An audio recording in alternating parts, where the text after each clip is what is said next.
नाही आजार होणार नाही तुम्हाला. हो. विहार कर्मणुकीची साधना जेवढी तेवढी चांगली करावी, चांगली करावी. योगासन करावे, वॉकिंग म्हणजे फिरायला जाणं, थोडं आणखी फिरावं सकाळच्या सकाळी त्या ठिकाणी. काही आणखी नाही का व्यायाम होईल अशा प्रकारची कामं करत जावे. त्याला काय म्हणायचं? विहार युक्त म्हणजे थोडा नेम इंद्रियाशी साथ. इंद्रियाला काहीतरी नियम असा आहे. जेव्हा मी म्हणले इंद्रियाला नेम पाहिजे ते दुसऱ्याची पोटी करत असायचे. मीच म्हणजे काहीतरी नियम पाहिजे. आम्ही रोज नियमावर खेळत होतो. आणि पोते खेळायला असले वेगळे असतात का नाही मार्तीच्या देवळात दिसत नाही. चिष्मी हारीचे पोराने असले चिष्मी दिलेल्या तुमचा चांगला. पोराने असले दिलेल्या इकडून बाणी आणि इकडून सुतळी. तरी गडी आहे तर प्रचंड मार्तीच्या देवळात तिथंच तुझ्यावर केलं मार्तीला मला वज्र दिली म्हणून त्याला प्रत्येक ठिकाणी पोरं आले असते. सुनाने मामाजी मी स्वयंपाक करते तर बाळाला घेऊन ते पोर बरोबर आले एवढा दिसत नाही आहे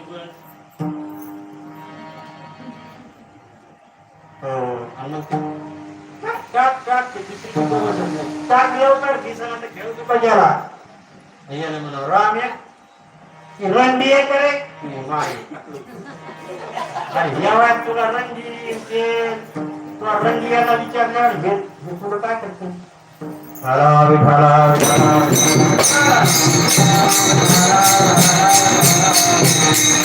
नेम असा पाहिजे या ठिकाणी की त्याचा आपल्याला काहीतरी उपयोग व्हावा. नेम इंद्रियाशी सार्थ चांगलं नसा विभाषण. भाषण याचा अर्थ आळस. माणसाला कोणत्याही गोष्टीचा आळस असू नये. वागायला लागलं का तुम्हाला काय करायचं कुठे पाहिजे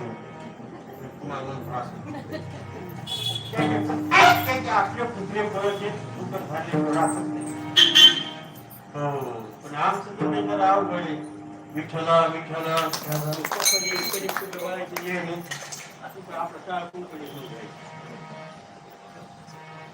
असं पाहिजे त्या ठिकाणी. नसावी भासार म्हणजे आळस असू नये. आणि निद्रा बहुभाषण. निद्रा म्हणजे काही झोप बी असू नये आणि कुठेही असू नये. आम्ही रात मोबाईल वर होतो भजनाला आलं की आल्या आल्याच महाराज बोलायला लागले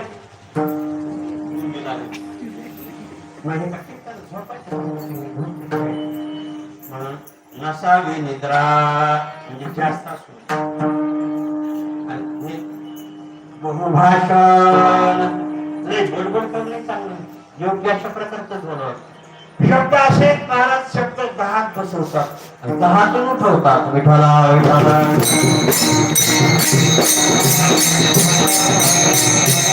बडबड करणारा असला तर त्याला ज्ञानेश्वर माऊली काय म्हणतात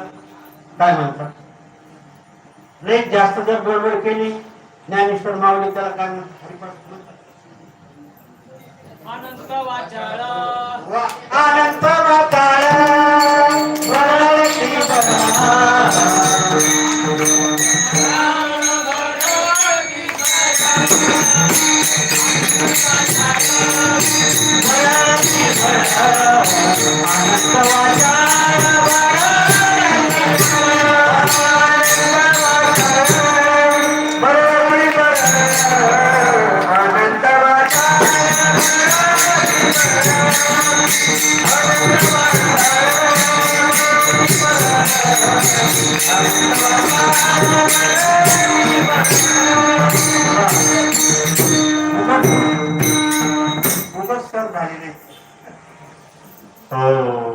असं लक्षात द्या. आम्ही दोन बाहेर पडतो तुमचं म्हणणं की मात्र ध्यान. आता अजून एक विचार सांगा पापी कुणाला म्हटलेलं आहे. जे हरिपाठ करते त्यांनी पापी म्हणावं. पापी कुणाला म्हटलेलं आहे. पापी कुणाला म्हटलेलं आहे. हरिपाठ नाही येत तुम्हाला